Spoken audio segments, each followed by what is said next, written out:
Good morning, Dingalan, Aurora. Binagyo po kami. Sobrang lakas ng hangin at may kasamang ulan. Pero na-survive naman namin. Masarap pa rin yung tulog namin dito sa aming Suzuki Espresso.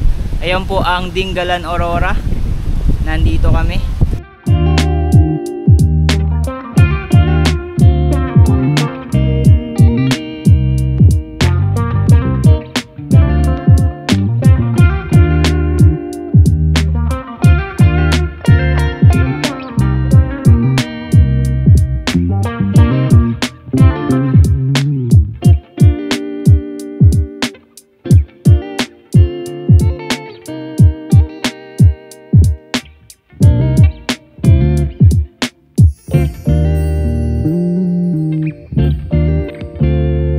Tayo ngayon sa Tanawan, Laur, Nueva Ecija.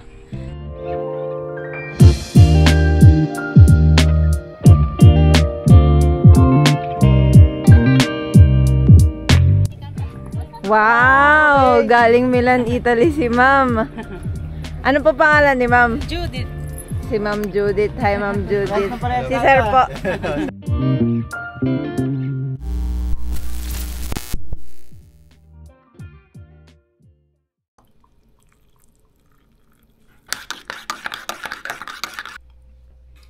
Time check, it's 3 AM at ang biyahe namin is pa Nueva Ecija, mga 4 to 5 hours.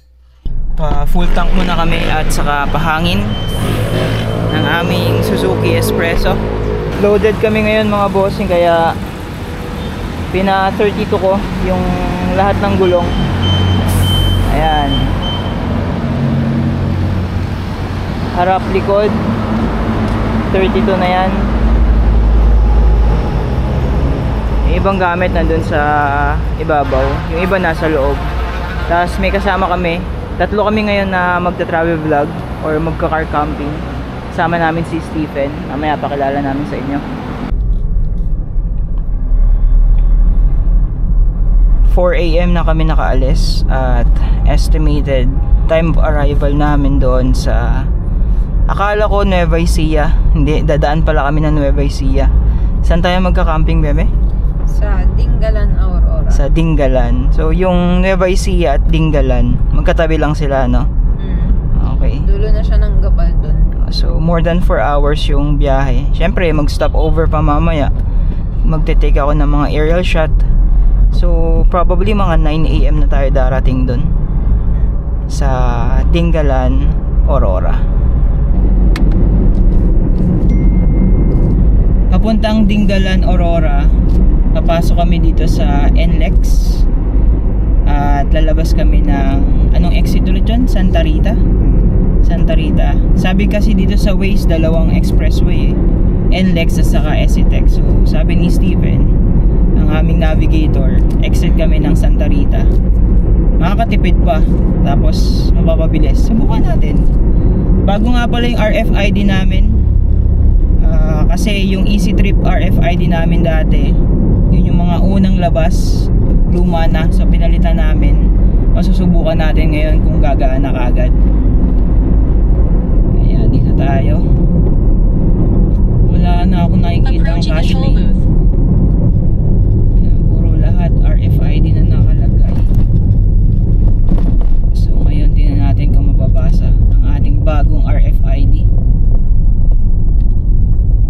Tananan, binasa, balance 510.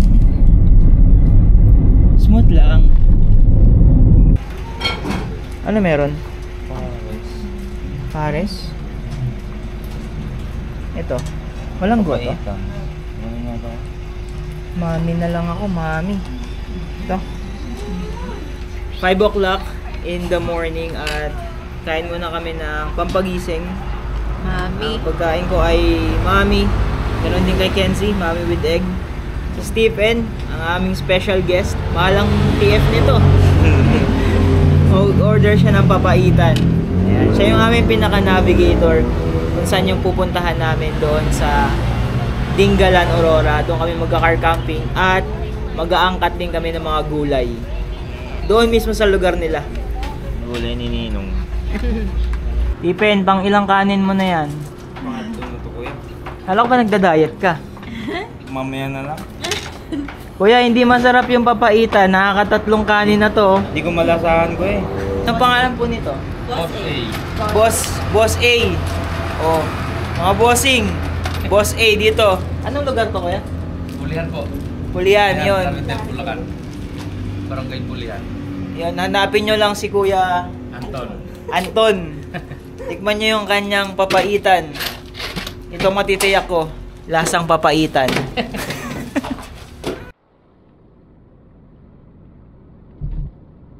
Good day mga bossing. Time check, it's 6 in the morning. Yan, medyo inaantok ako kanina pero ngayon gising na ako kasi sumikat na ang haring araw. At kakadaan lang namin ng ano yung dinaanan natin, yung may ano bebe? Bulacan ba 'yon? Yeah. Kakalagpas lang namin ng San Miguel. Yon, San Miguel, Bulacan. At kung napapansin ninyo, ang damit namin ngayon ay couple shirt. Ito po ay merchandise ng Suzuki Philippines. Meron itong tatak ng espresso. Pinadala sa amin to 3 months ago. Meron pa tong mga kasamang tumblers, mga bags, mga notebooks, at hindi ko pa nakita yung ibang merchandise na kasama nito eh. Pero pinadala nga to sa amin 3 months ago pa. Pero ngayon lang namin naisama sa vlog. Busy. Hindi masyado makapag-vlog eh. Pero ngayon, eto na. Thank you Suzuki Philippines sa pagpapadala ng merchandise sa amin. At bukod sa mga merchandise na to, ginawan nila kami ng article na pinost nila sa mismong page ng Suzuki Philippines about sa aming mag-asawa na gamit ang aming Suzuki Espresso kung saan-saan yung mga lugar na napuntahan namin. And that was posted 3 or 4 months ago. Yeah. No, mga ganon. Hindi ko sure kung nandun pa mismo sa page nila yung article na ginawa nila sa amin. Kasi every now and then pinapalitan nila yon. Iba-iba yung fini-feature nila. Kagaya last month, ang fini-feature nila is yung Jimny. Pero 3 months ago, ang feature nila is ang finiture nila is ang Suzuki Espresso. At yes, kami yung nandun. Endorser yarn. Feeling endorser, feeling artista. Pero yes, kami po yung nandoon sa mismong page, Salamat. sa mismong website ng Suzuki Philippines. Napasok na kami dito sa Gapan, Nueva Ecija. At meron kaming tinigilan kasi ang ganda nung bukiran. Kitang-kita rin yung Bundok Arayat, kaya nagpalipad muna kami ng drone. Napakaganda.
Kagabi bago kami bumiyahe, pinaka-car wash muna namin itong aming Suzuki Espresso.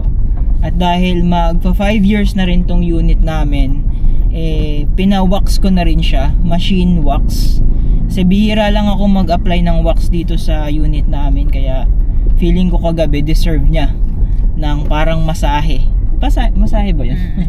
Or foot spa kung para sa atin. So pinawax ko tong unit namin. Bagong car wash at wax nga itong aming Suzuki Espresso. Pero dito sa dinadaanan namin ngayon, maalikabok Kasi slightly rough road to.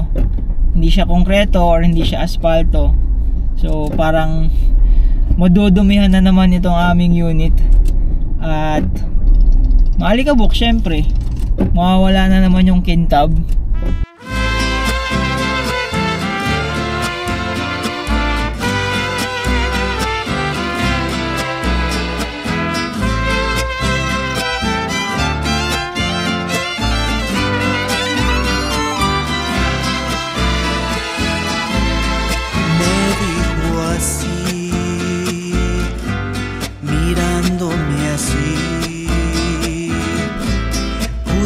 Sonreír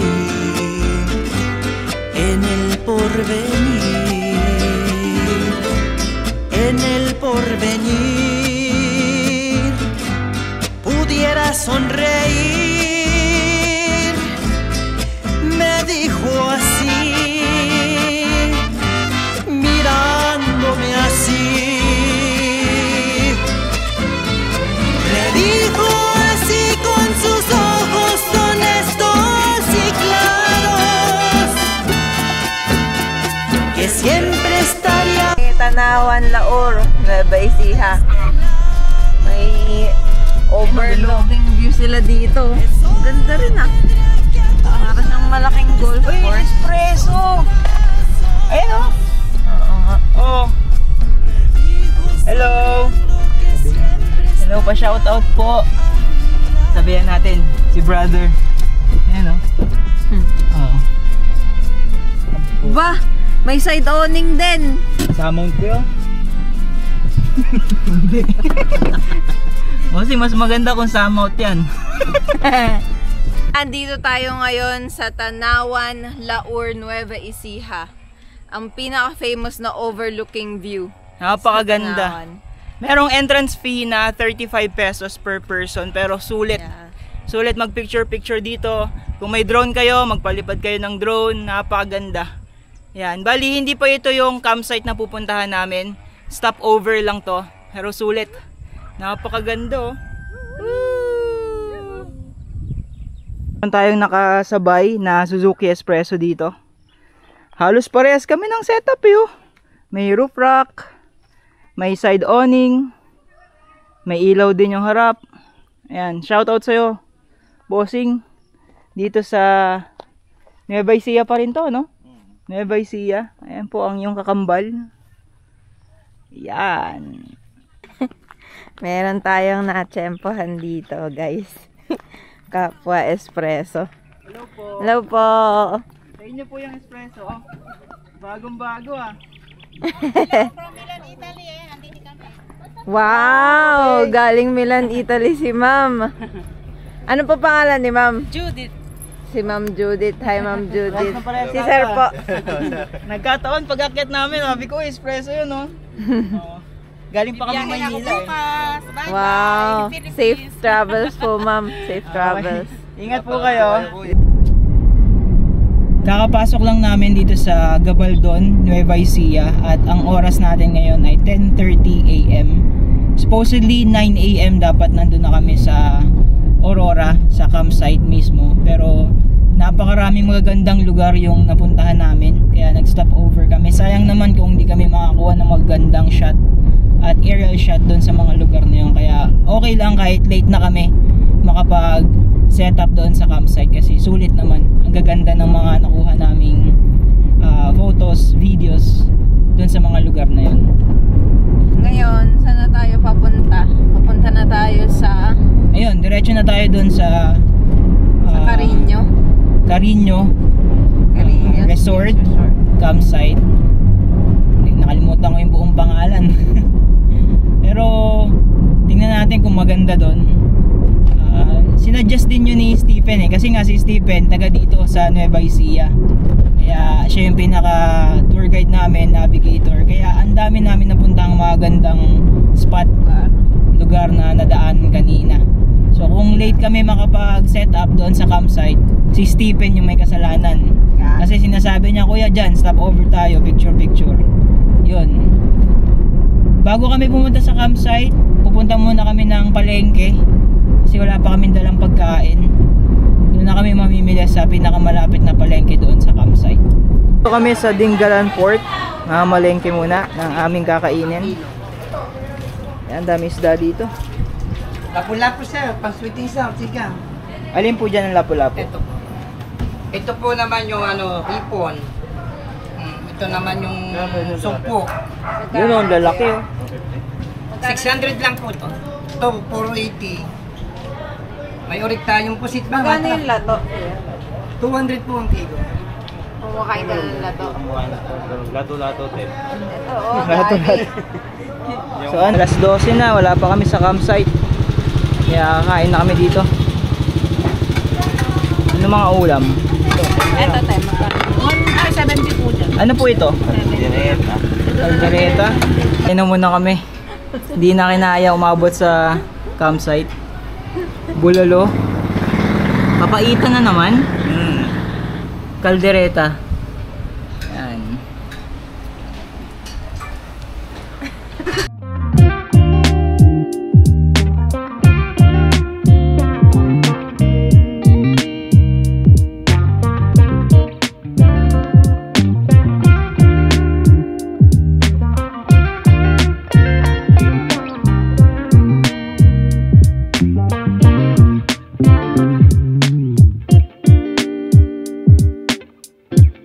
Ba mga bossing na 1:15 PM na, wala pa rin kami sa campsite. Kada andar namin stop, kada andar stop, kada andar palipad ng drone, picture, videos. Napakaganda kasi talaga dito. Ayaw nyo maniwala, tingnan nyo to. Yan ah. Yan ah. Yan oh. Ganda. Ito ang aming espresso. Nandito kami sa I love butas na bato. At pag tinignan mo yan, ang ganda. Talagang kailangan mo i-mesmerize yung scenery pag ganito. It's a must na kailangan mo huminto. Tignan mo naman yan oh. Ay, ang sarap. Napakaganda dito mga bossing. One more look. Ayan po ang view dito sa taas. Sa butas na bato kung tawagin.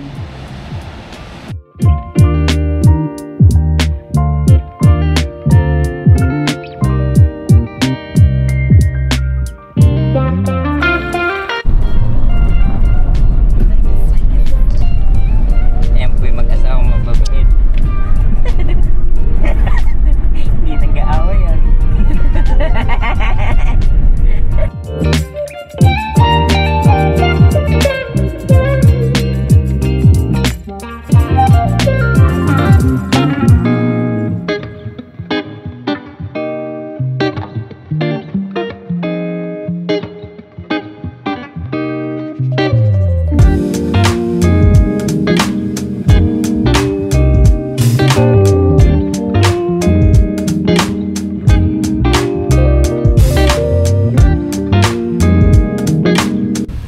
Finally, nakarating na kami dito sa Carino Beach Resort Campsite dito sa Dingalan, Aurora.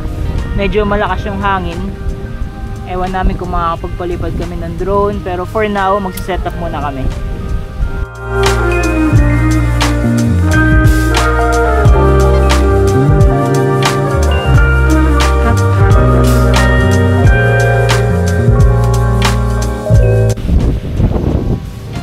Napakalakas pala ng hangin dito mga bossing.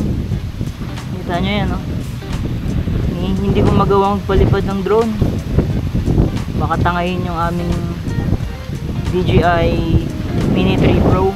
Maliit lang na drone yan eh. Pero ang lakas ng hangin talaga oh. So ganyan yung setup namin. Papahinga na si Kenzie sa loob ng sasakyan. Masama pakiramdam eh. Bigla siyang nagkaroon ng period. Ngayon kami ni Stephen ang toka sa pagluluto. Ito yung pinamalengke namin kanina. Start na kami mag-ihaw. Anong isda to? Yellowfin saka puset. Mahilig si Kenzie sa puset eh. Ito naman yung request ko, sinigang. Sinigang na hipon at lapu-lapu. Ang bango! Nakakagutom!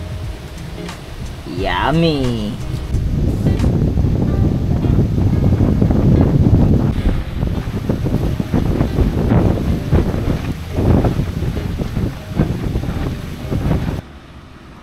Biglang sumama pakaramdam ni Kenzie. First day ba ngayon, bebe? Pero nandalaw bigla. Yan. Sakit ang kanyang puson, tapos parang nilalagnat. Kaya hindi siya pwede sa maasim. Bali, ito muna pagkain niya. Puset. Yung yellowfin rice. Tapos gusto niya raw humigop ng mainit na sabaw, to cup noodles. Meron kami doong sinigang pero hindi pwede sa kanya maasim pag ganitong araw eh. Buti na lang meron ditong gamot. May nabibiling Buscopan. Buscopan Venus sana eh, no, bebe, matapang. Pero isang Buscopan yung nabili namin, yung Sanofi. yun. Pero pwede rin yun. Kaya lang Buscopan Venus mas matapang. Ang pagaling na bebe ko. Mga pag-swimming yan eh. Swimming yan bebe ko eh. Ako. Swimming. Ayun oh, ang ganda ng ano, dagat oh. Maya gagaling ka na. Kain ka ha. Busin mo yung mainit na sabaw. Kain po. Low tide na mga bossing. Ayan oh. Ganun pa rin. Malakas ang hangin. Panahon daw kasi ngayon ng amihan. Hanggang February ang amihan. Ito na yung dulo ng bato kung saan mababaw, pero dun sa parting yon, yung nakikita nyo yan, yung may pagka bluish green, yan yung malalim.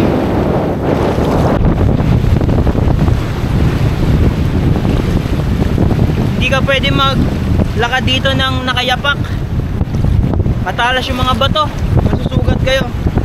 Kailangan nakatsinelas kayo. At hindi lang basta tsinelas, makapal na tsinelas.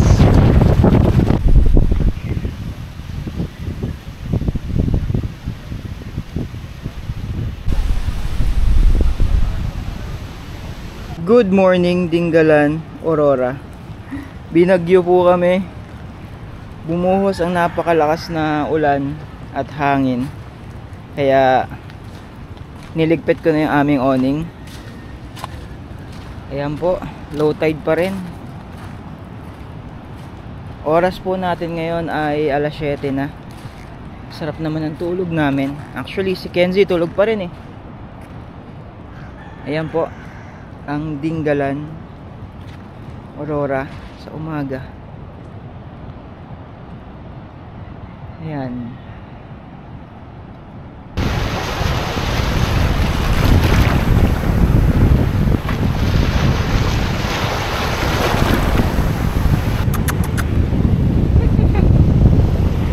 Anong pangalan mo? Ito ba si Chucho? Bait-bait naman ni Chucho. Wala akong dalang pagkain eh. Si Chucho. Bait-bait eh oh.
Init.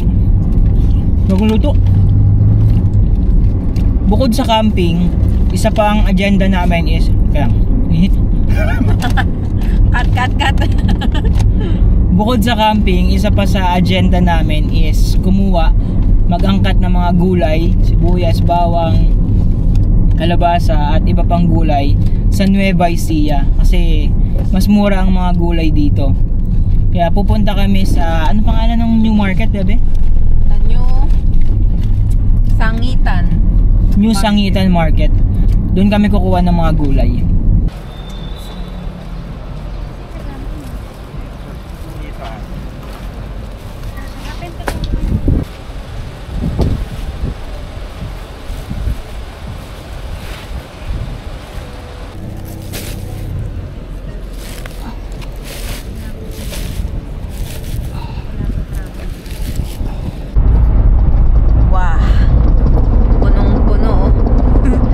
Punong-puno ng gulay. Meron pa yan sa taas.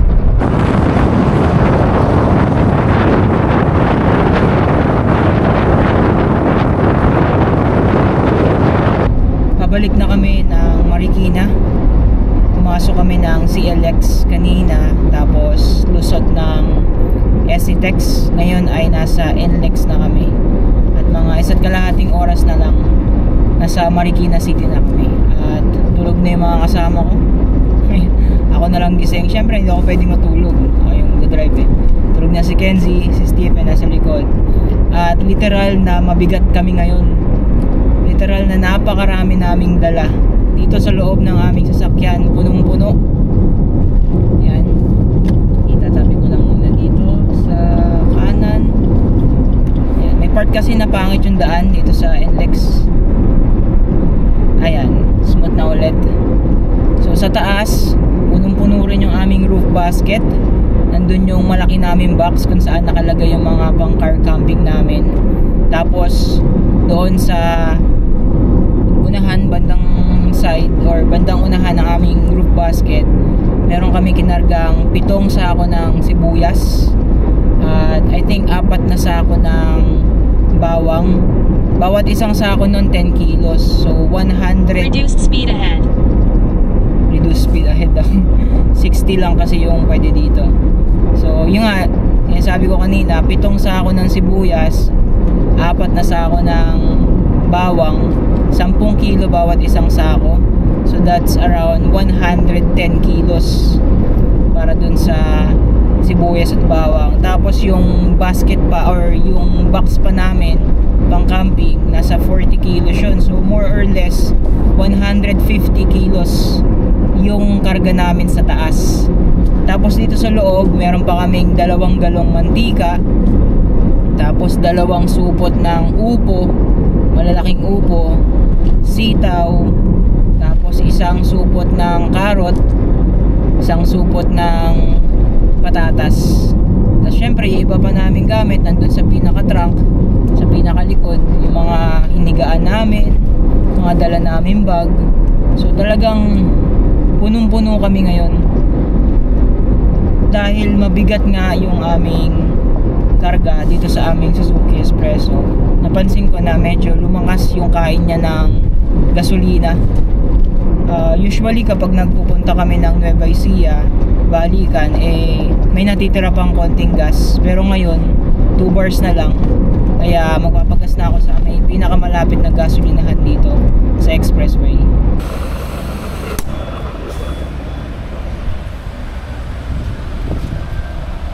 $13.77, 25 liters. Loaded kami mga bossing. Taas at loob. Nyo, nagmukhang lowered yung espresso namin. Konti na lang yung puwang oh. Bigat.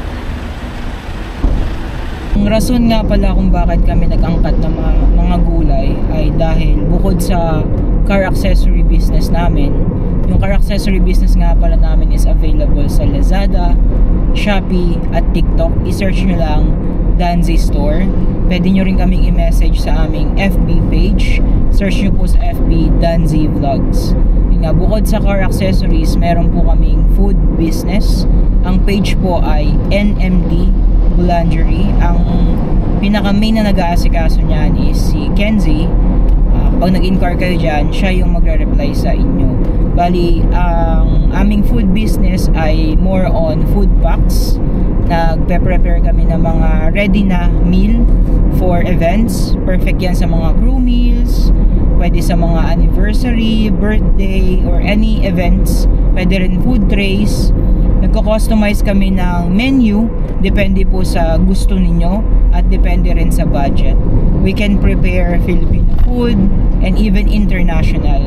Pag nag-inquire kayo sa page namin, NMD Boulangerie, bibigyan namin kayo ng set of menus, pwedeng Filipino, pwedeng international. Kayo na lang po mamimili at sasabihin nyo po kung magkano yung budget ninyo. I-tailor namin yan or i-customize namin. Depende sa kailangan ninyo.